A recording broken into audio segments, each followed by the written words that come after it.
Mari kita bersama-sama membuka Injil Yohanes pasal 10. Kita akan membaca ayat 7 sampai ayat yang ke-10. Injil Yohanes pasal 10 ayat 7 sampai ayat yang ke-10. Puji Tuhan.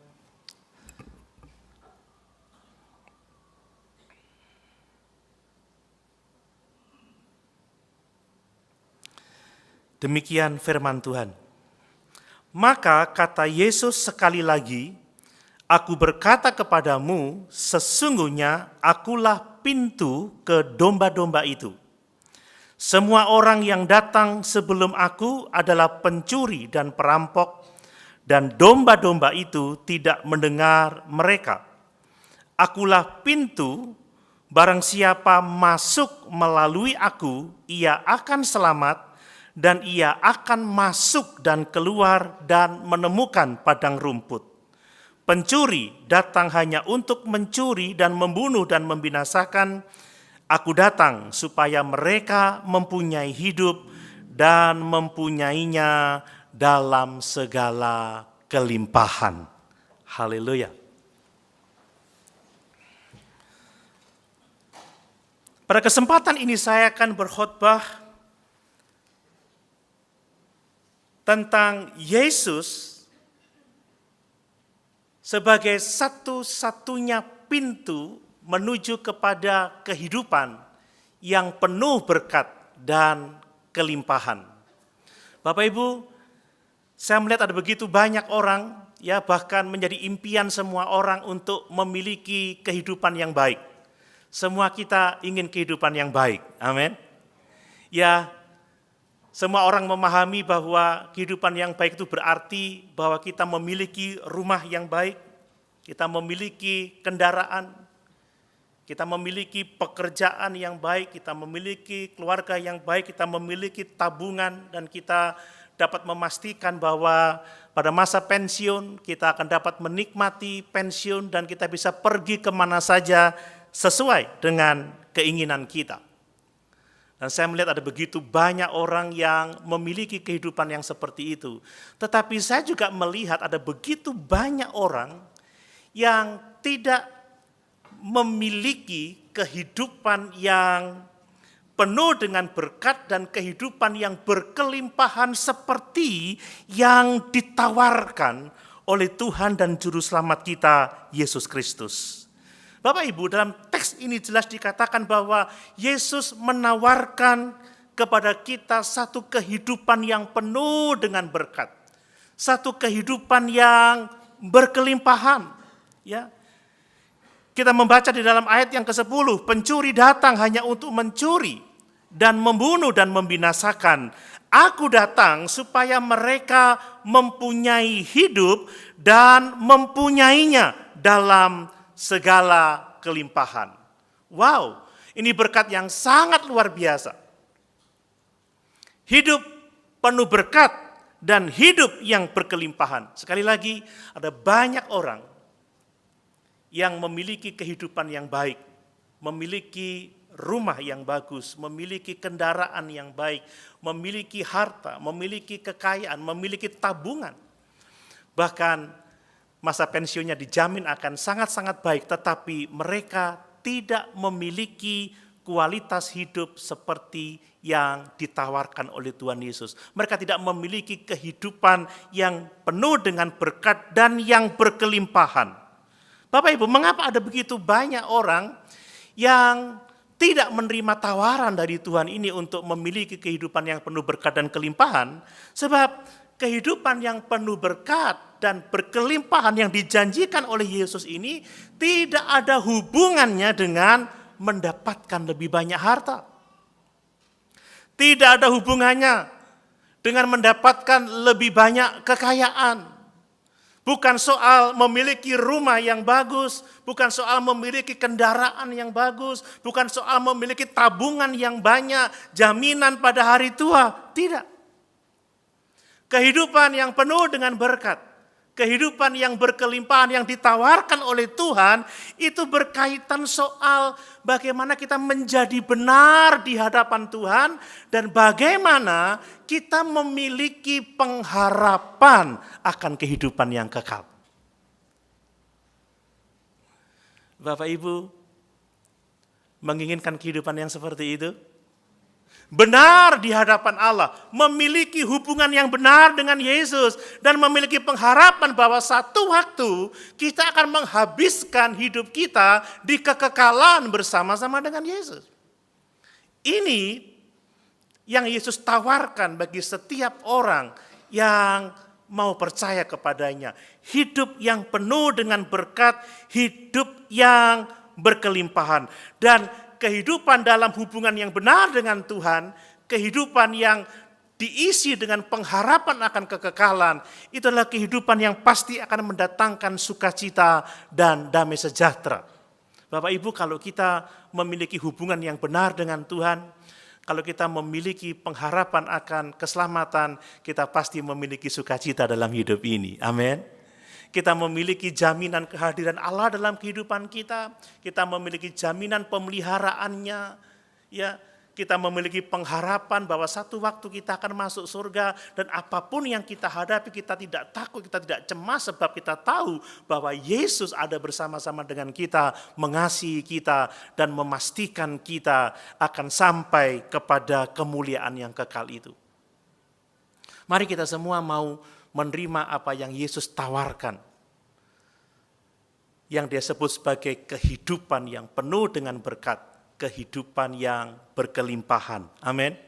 Sekali lagi, ini bukan soal memiliki banyak harta, bukan soal memiliki banyak kekayaan, tetapi kehidupan yang penuh dengan berkat dan penuh dengan kemuliaan ini adalah berbicara soal hubungan yang benar dengan Tuhan, soal memiliki pengharapan akan kehidupan yang kekal. Bapak Ibu, Rasul Paulus itu tidak kaya dengan harta. Rasul Paulus banyak menderita karena pemberitaan Injil. Tetapi Rasul Paulus menikmati kehidupan yang penuh dengan berkat itu. Rasul Paulus menikmati kehidupan yang berlimpah yang ditawarkan oleh Tuhan Yesus.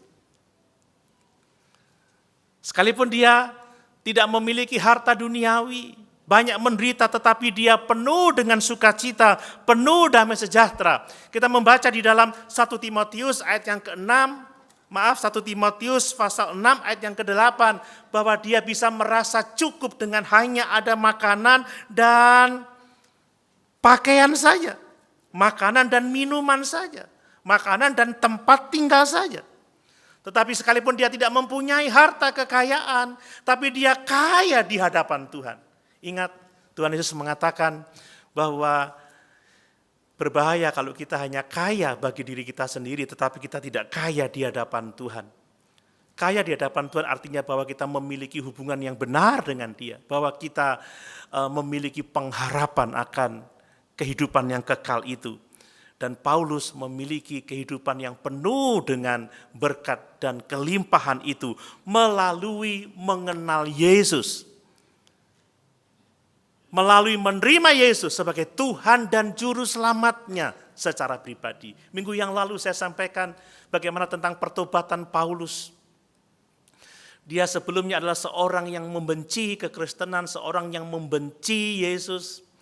Dia seorang yang tidak berpikir untuk dapat percaya kepada Yesus dan melayani Yesus. Tetapi oleh kasih karunia Allah, Tuhan menangkap dia, Tuhan menjatuhkan dia dengan cahaya yang menyilaukan. Dan Tuhan mengaruniakan iman kepadanya, memberi keselamatan kepadanya. Dan Paulus menerima tawaran itu.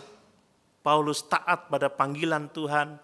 Dan dia memiliki kehidupan yang penuh dengan berkat, kehidupan yang penuh dengan kelimpahan itu. Sehingga sekalipun dalam pelayanannya dia banyak menderita, dia tidak kaya, dia tidak mempunyai banyak harta, tetapi dia mengalami sukacita yang luar biasa dalam hidupnya. Bapak Ibu, malam hari ini, apakah kita sungguh-sungguh telah menerima tawaran kehidupan yang penuh berkat dan berkelimpahan itu? Ya, apakah kita sungguh-sungguh sudah memiliki hubungan yang benar dengan Allah? Apakah kita sudah benar-benar memiliki pengharapan akan kehidupan yang kekal? Dan apakah kita bahagia dengan hubungan kita dengan Tuhan? Apakah kita bahagia karena kita memiliki pengharapan akan kehidupan yang kekal itu? Banyak orang yang mengaku Kristen tetapi tidak memiliki hubungan yang benar dengan Tuhan. Banyak orang yang mengaku Kristen tetapi tetap takut akan masa depannya, tidak yakin bahwa dirinya diselamatkan. Ya, ada banyak orang Kristen tetapi kehilangan sukacita, damai sejahtera dalam persekutuannya dengan Tuhan.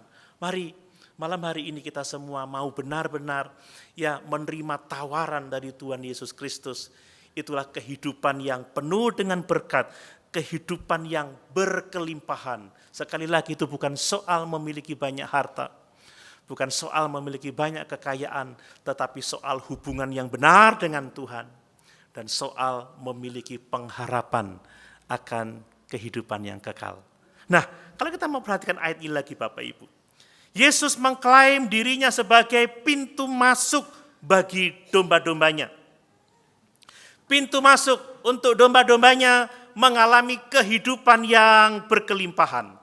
Ya, kalau kita membaca di seluruh Injil Yohanes, maka pernyataan atau klaim aku adalah pintu, itu adalah pernyataan yang ketiga dari 7 pernyataan Yesus tentang dirinya. Kalau kita membaca di dalam Yohanes pasal 6 ayat yang ke-35, Yesus mengatakan, akulah roti hidup itu. Kemudian di dalam Yohanes pasal 8 ayat yang ke-12 dia berkata, akulah terang dunia.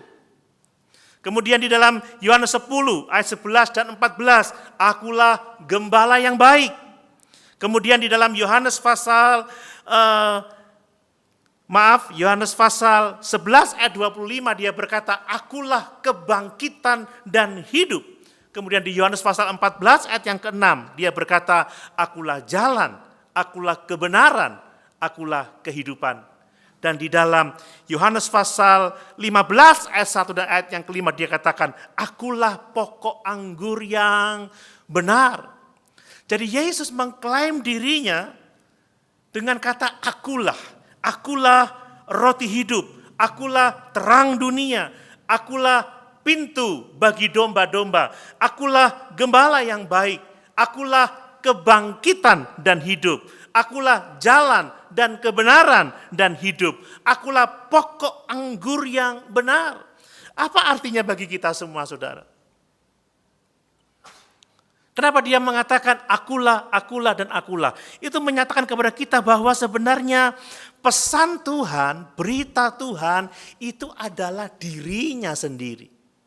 Jadi kekristenan itu bukan soal sekumpulan aturan, sekalipun memang gereja kekristenan itu memiliki aturan.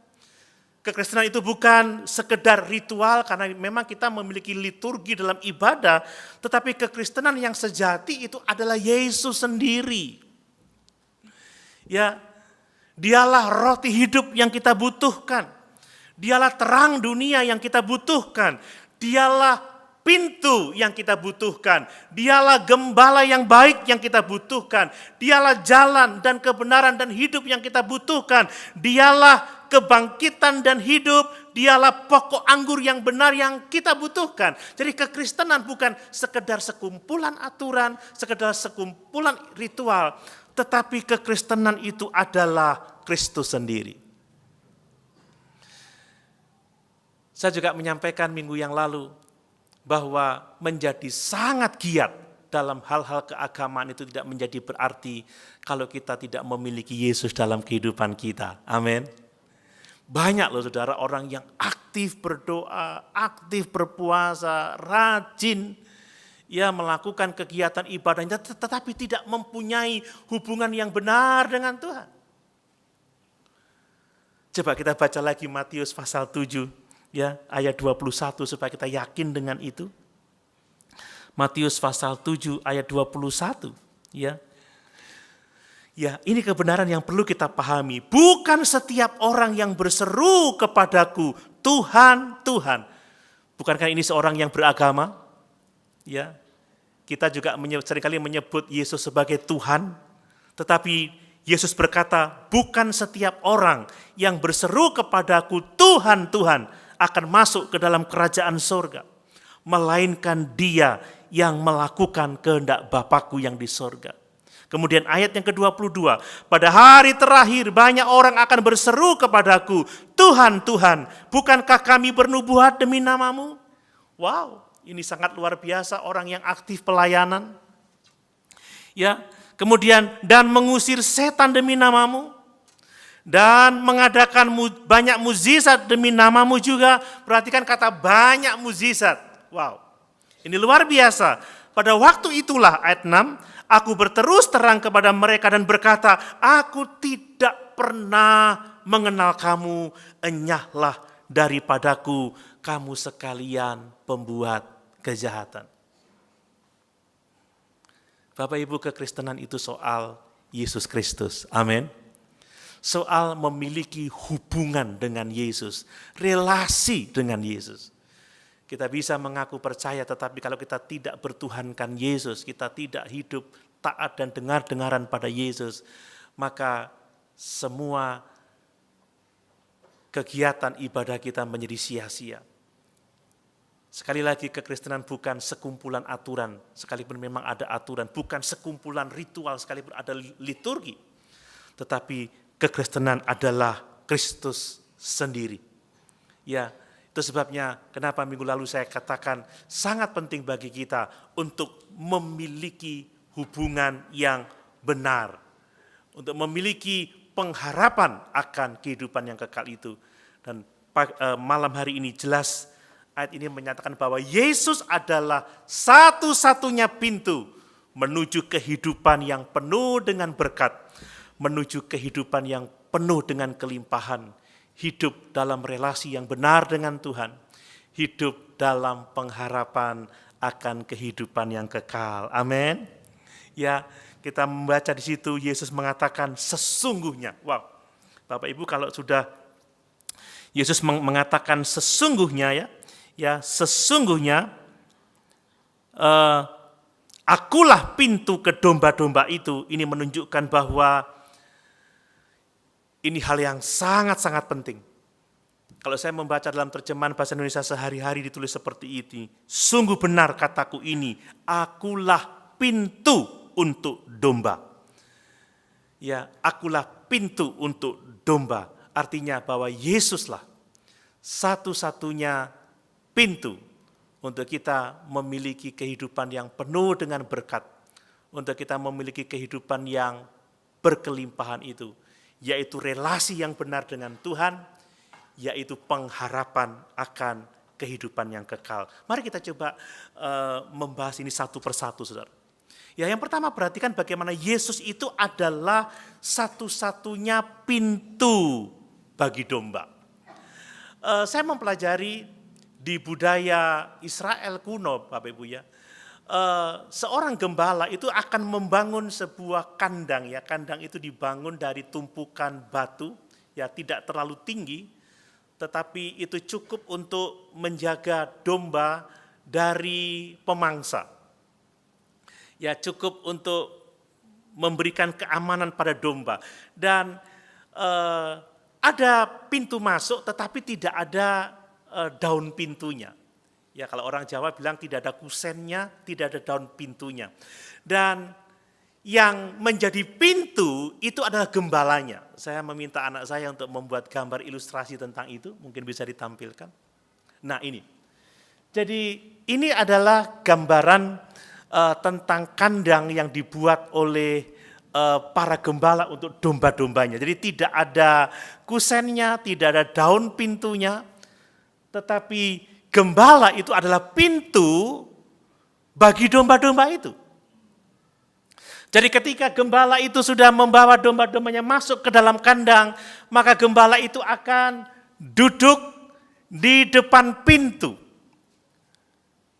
Maka kalau sudah malam hari datang, dia akan berbaring tidur di depan pintu, sehingga domba tidak akan bisa keluar atau masuk tanpa melalui pintu, melalui gembala itu.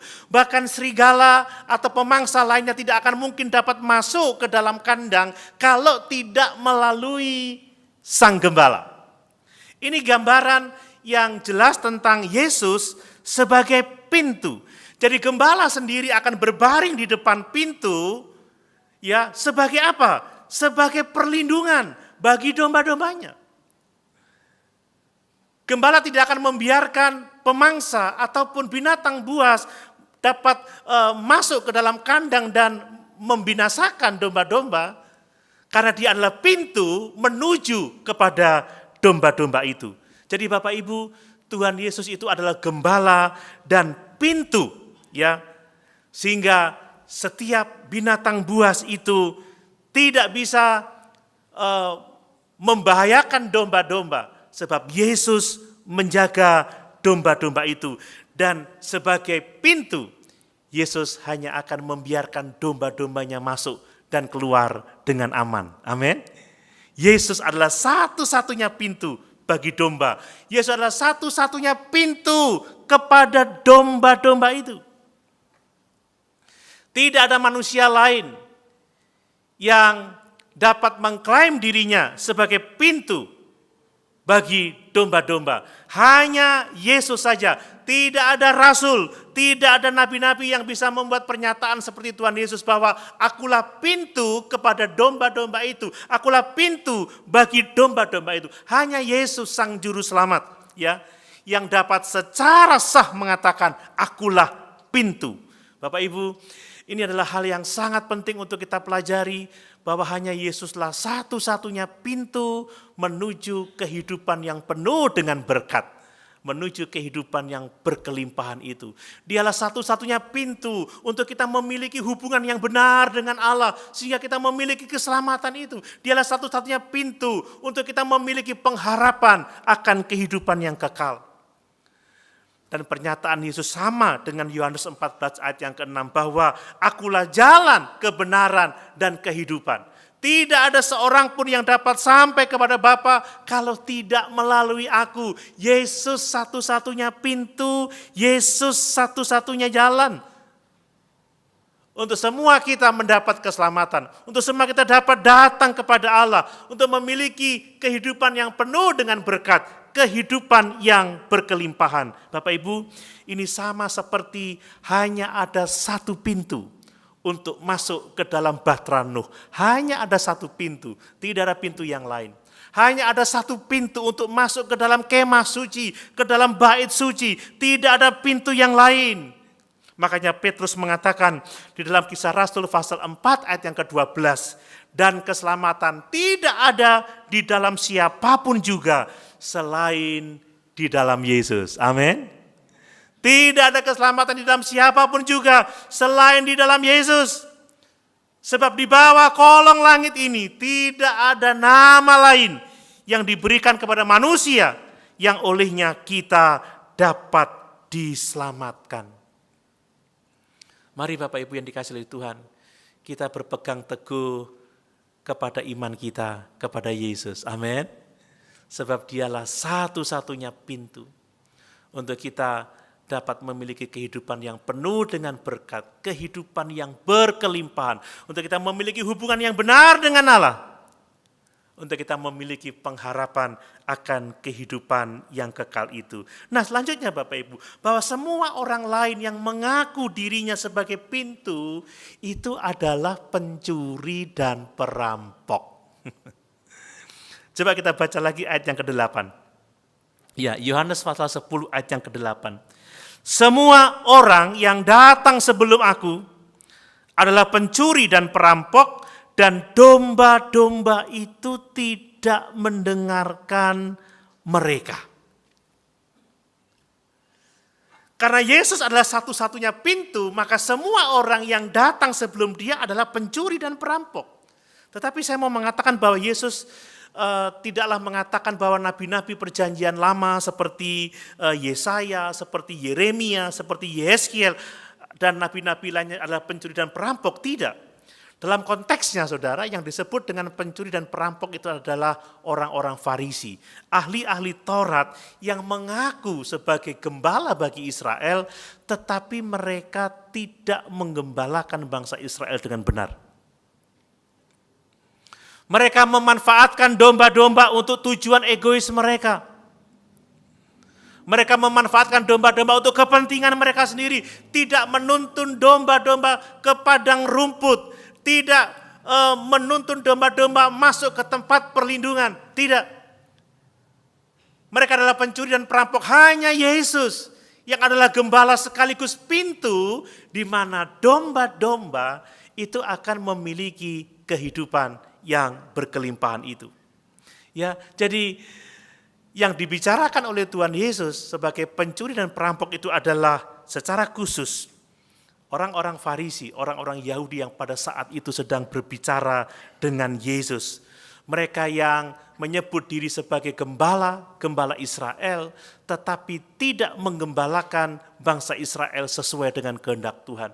Kita bisa melihat itu di dalam Yeremia pasal 23 ayat 1 dan 2. Coba kita lihat Yeremia pasal 23 ayat 1 dan 2. Firman Tuhan seperti ini, celakalah para gembala yang membiarkan kambing domba gembalaanku hilang dan terserak. Demikianlah firman Tuhan. Sebab itu beginilah firman Tuhan Allah Israel terhadap para gembala yang menggembalakan bangsaku. Kamu telah membiarkan kambing dombaku terserak dan tercerai-berai dan kamu tidak menjaganya. Maka ketahuilah, aku akan membalaskan kepadamu perbuatan-perbuatanmu yang jahat. Demikianlah firman Tuhan. Jadi hanya Yesuslah satu-satunya pintu bagi domba. Dan semua orang yang datang sebelum Yesus, mereka adalah pencuri dan perampok. Dan semua orang yang tidak melalui pintu itu adalah pencuri dan perampok. Yesuslah gembala dan sekaligus pintu yang akan membawa kita kepada kehidupan yang penuh dengan berkat dan kehidupan yang berkelimpahan. Bapak Ibu, Tuhan Yesus sebagai pintu, Dia akan menjaga domba-dombanya, memberikan akses keluar masuk yang aman ya.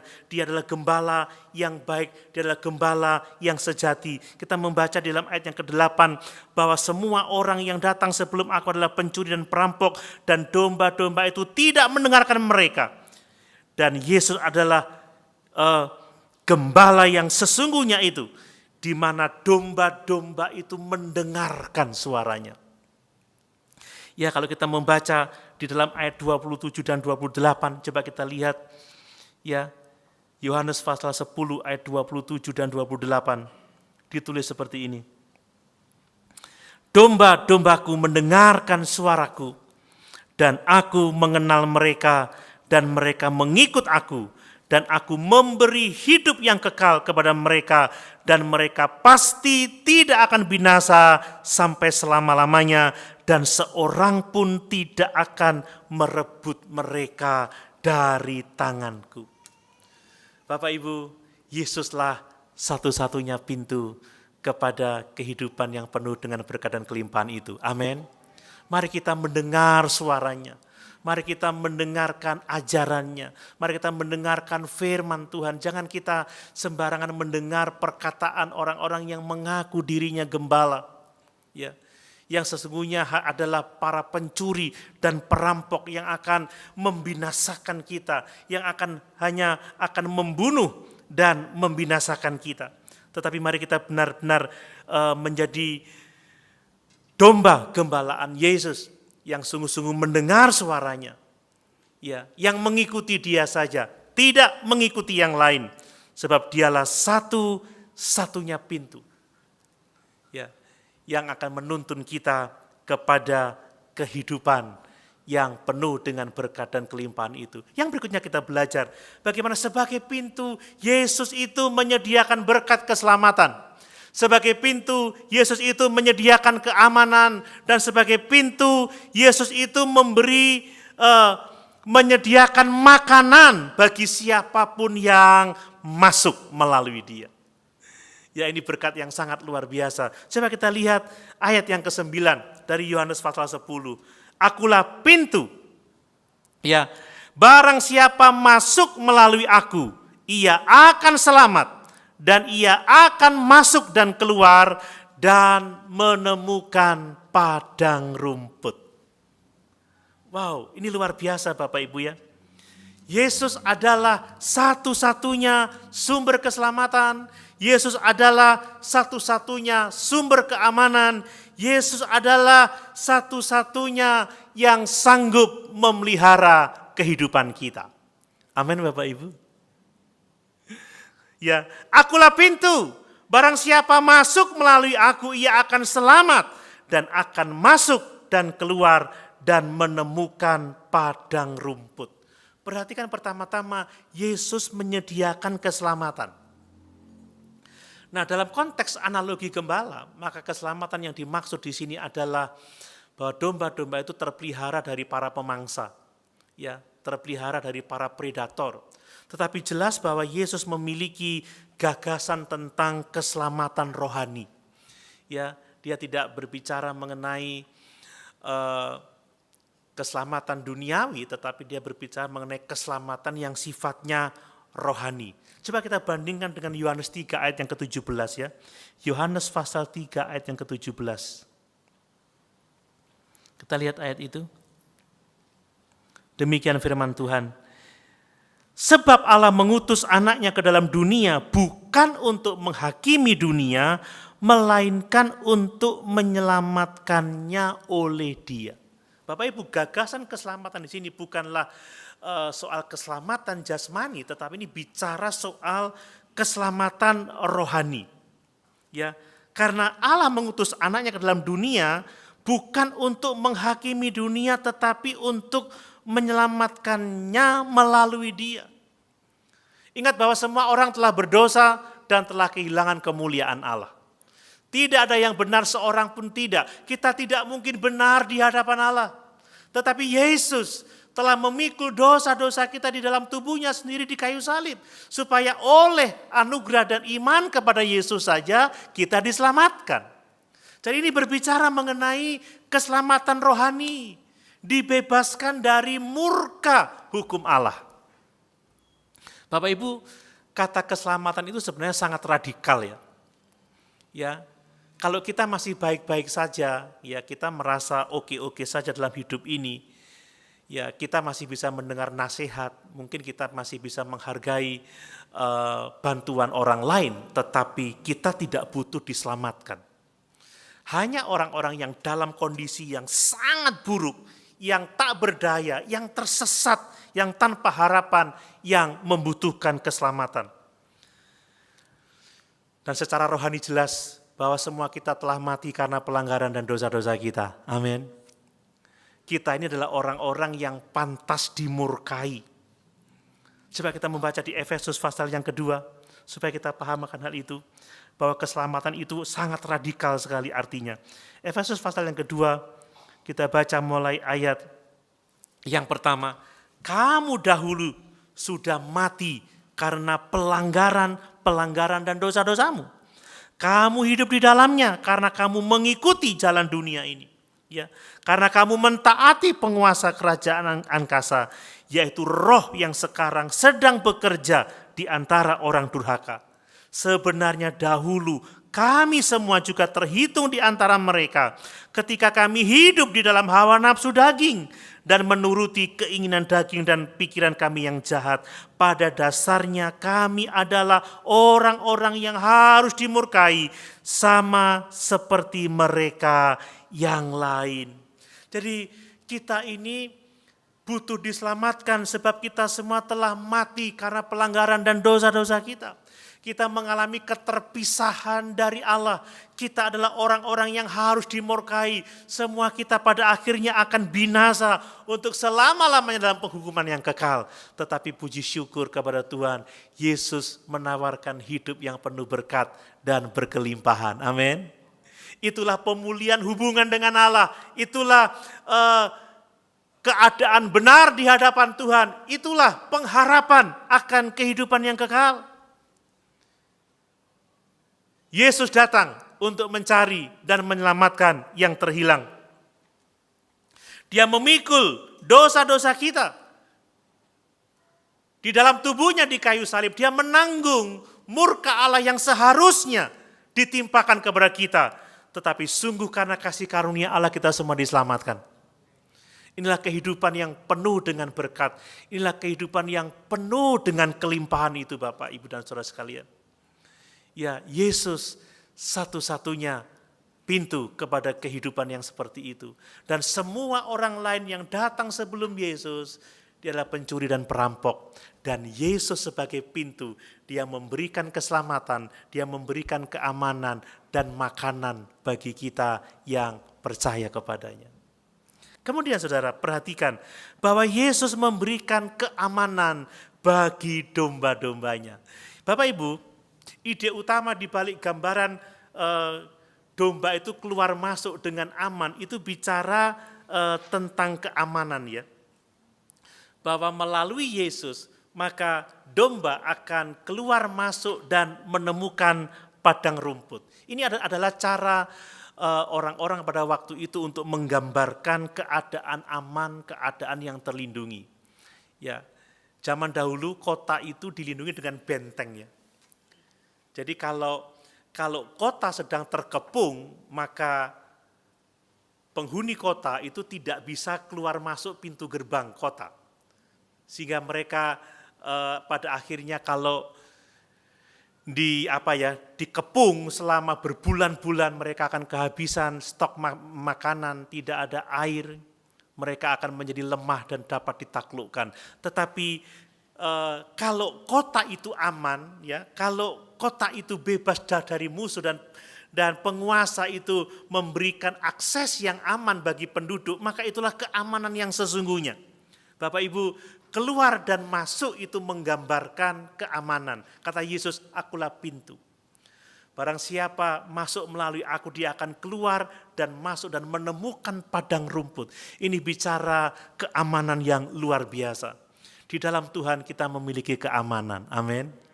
Dan inilah yang disampaikan oleh Musa ketika dia berbicara tentang penggantinya. Coba kita lihat Bilangan pasal 27 ayat 16 dan 17. Bilangan 27 ayat 16 dan 17. Biarlah Tuhan Allah dari roh segala makhluk mengangkat atas umat ini seorang yang mengepalai mereka waktu keluar dan masuk, ya, dan membawa mereka keluar dan masuk, supaya umat Tuhan jangan hendaknya seperti domba-domba yang tidak mempunyai gembala. Jadi gambaran keluar dan masuk itu bicara keamanan.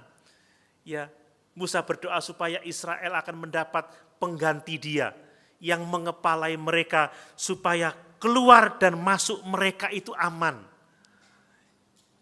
Ini bicara soal keamanan dan Yesus adalah satu-satunya pintu yang membawa kita kepada keselamatan, satu-satunya pintu yang membawa kita kepada keamanan.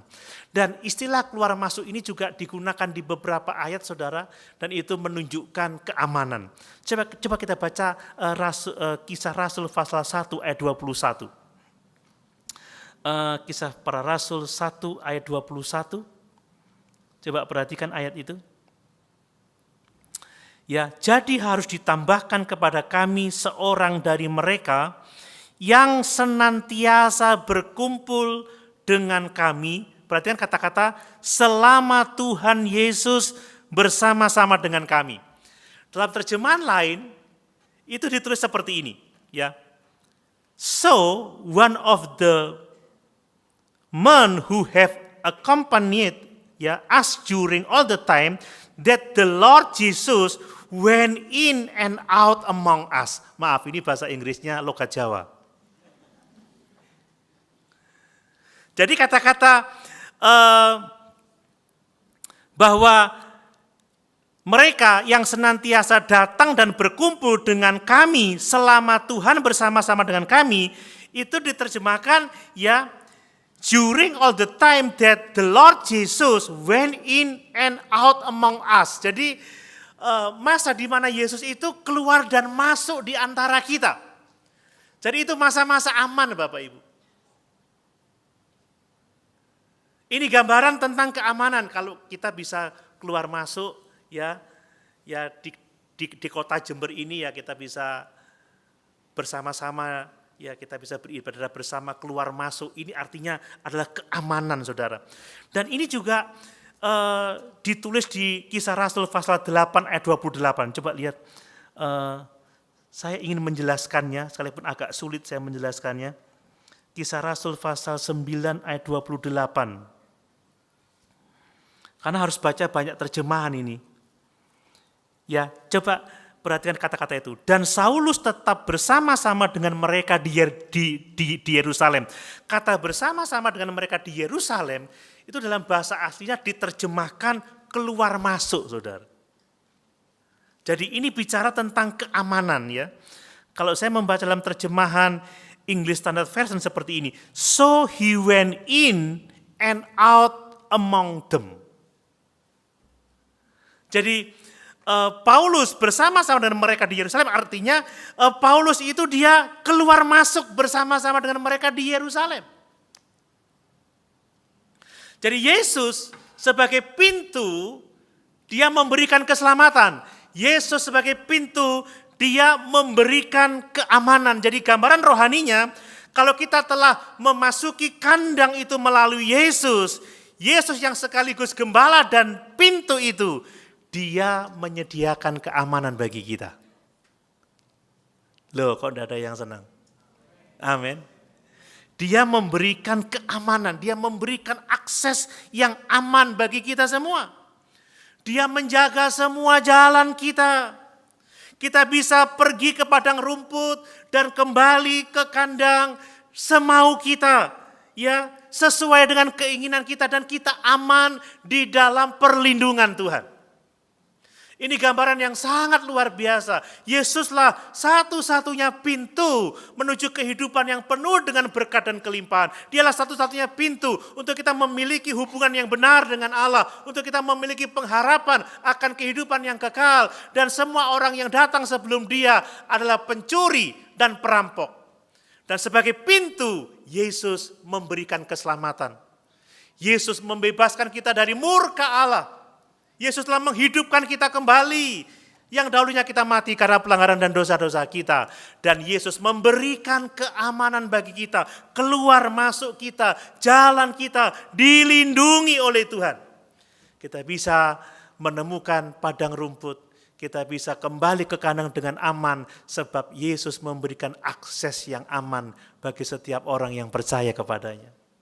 Bapak Ibu, hanya Yesus satu-satunya pintu yang dapat memberikan kepada kita kehidupan yang berkelimpahan dan kehidupan yang penuh dengan berkat. Kemudian dia menyediakan makanan bagi domba-dombanya. Ini adalah gambaran di balik padang rumput. Ini juga gambaran tentang gagasan hidup yang berkelimpahan. Sekali lagi, padang rumput, ya, hidup yang berkelimpahan itu tidak berbicara mengenai kelimpahan harta benda, tidak. Ya, tetapi ini lebih berbicara tentang kepuasan jiwa, kepuasan batin, Saudara. Karena kita tahu bahwa Yesus menggembalakan kita.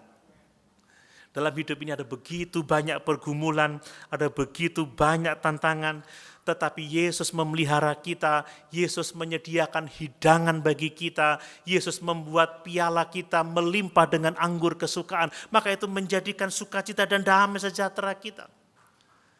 Ingat Mazmur pasal 23, ya Tuhan adalah gembalaku, takkan kekurangan aku.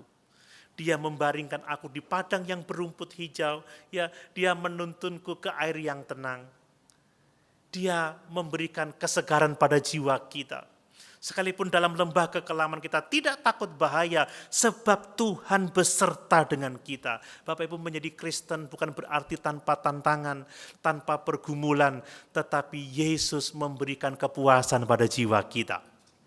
Yesus memberikan damai sejahtera kepada kita sebab dia memberikan makanan rohani bagi kita, memberikan penghiburan, memberikan sukacita, memberikan damai sejahtera.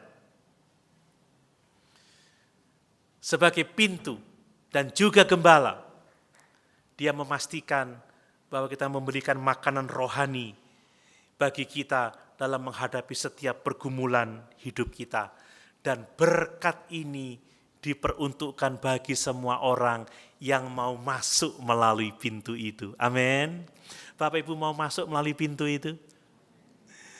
Bagaimana caranya kita masuk melalui pintu itu? Yesus berkata, barang siapa ya masuk melalui aku, dia akan keluar masuk dan menemukan padang rumput. Inilah yang dikatakan oleh Rasul Yohanes tentang Injilnya. Kalau kita membaca di dalam Yohanes pasal 20 ayat 31 dikatakan supaya kita percaya bahwa Yesus adalah Mesias, Anak Allah, dan supaya oleh imanmu ya kita beroleh hidup dalam namanya. Inilah yang dikatakan oleh Yohanes, karena begitu besar kasih Allah akan dunia ini sehingga barang siapa yang percaya kepadanya tidak binasa, melainkan beroleh hidup yang kekal. Jadi kita masuk melalui pintu artinya kita percaya kepada Yesus. Menerima Yesus sebagai Tuhan dan Juru Selamat kita secara pribadi. Kita mengakui keberdosaan kita mengakui kejahatan kita mengakui keterpurukan kita butuh diselamatkan. Dan kita melihat Yesus sebagai satu-satunya pintu, sebagai juru selamat, satu-satunya jalan dan kebenaran dan kehidupan untuk kita memiliki hubungan yang benar dengan Tuhan, untuk memiliki pengharapan akan kehidupan yang kekal itu. Sudahkah kita datang kepada Yesus? Menyadari keberdosaan kita. Tuhan, aku orang berdosa. Tuhan, aku perlu diselamatkan. Aku tidak bisa lepas dari murka-Mu dengan kekuatanku sendiri. Tuhan, Engkaulah juru selamat. Engkau telah mati memikul dosa-dosaku di atas kayu salib. Tuhan, selamatkan aku. Tuhan, ampuni aku. Sudahkah kita melakukan itu? Bapak Ibu, ada banyak orang-orang yang mengaku Kristen tetapi tidak sadar akan keberdosaannya. Berulang kali saya ceritakan bagaimana kehidupan saya sebelum saya benar-benar lahir baru. Saya lahir di keluarga Kristen, saya dibesarkan di lingkungan gereja. Tetapi sebagai seorang Kristen saya tidak pernah mengalami kelahiran baru. Baru setelah saya mendengar Injil, saya menyadari keberdosaan saya datang kepada Yesus. Saya mengakui dosa-dosa saya mengakui keterpurukan saya butuh diselamatkan, saya menerima Dia sebagai Tuhan dan Juru Selamat. Saat itu saya lahir baru dan saya berubah sampai sekarang. Saya yang Bapak Ibu Saudara lihat sekarang berbeda dari sebelum saya lahir baru. Teman-teman masa kecil saya, masa remaja pemuda saya selalu kaget melihat saya. Mereka berkata, kok bisa kamu? Saya bilang, itu semua karena anugerah kasih karunia di dalam Tuhan dan Juru Selamat kita Yesus saja. Amin Bapak Ibu. Datang kepada Yesus, terima Yesus.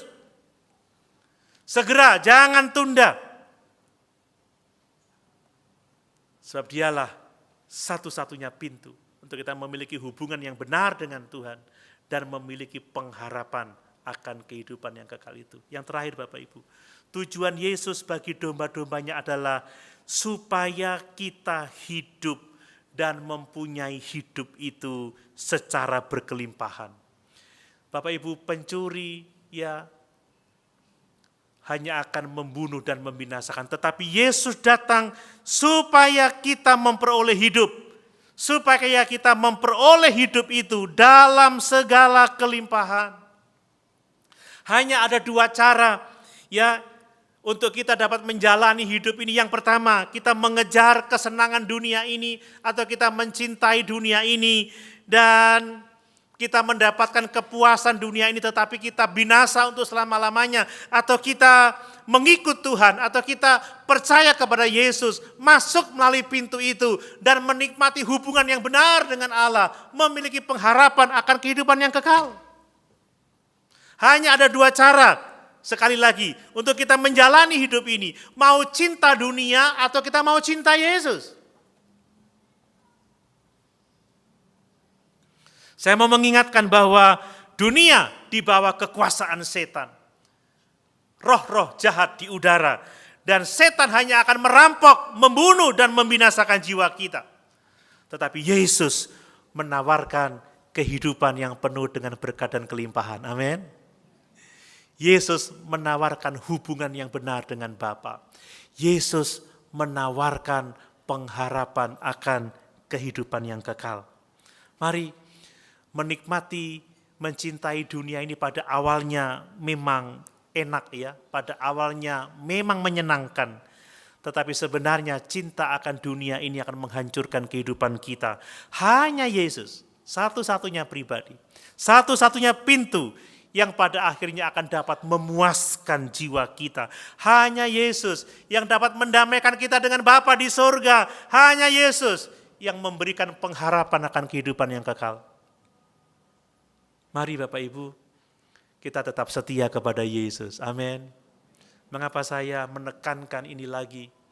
Karena beberapa waktu belakangan ini ada fenomena di mana ada orang-orang percaya meninggalkan Yesus. Ya. Ganti kepercayaan. Mungkin mereka lupa bahwa tidak ada keselamatan selain di dalam Yesus. Mari malam hari ini kita mau masuk melalui pintu itu. Amin. Kita mau sungguh-sungguh percaya Yesus, setia kepada Yesus, mengikut Yesus. Karena dialah satu-satunya pintu untuk kita memiliki hubungan yang benar dengan Bapa, untuk kita memiliki pengharapan akan kehidupan yang kekal. Yesus sebagai pintu memberikan keselamatan, memberikan keamanan, memberikan makanan rohani, sehingga kita dimampukan untuk menikmati perlindungan pembelaannya selama kita hidup di dunia ini. Dan Dia memiliki tujuan supaya kita memiliki kehidupan itu, memiliki dengan penuh kelimpahan. Amin. Sama-sama kita berdiri.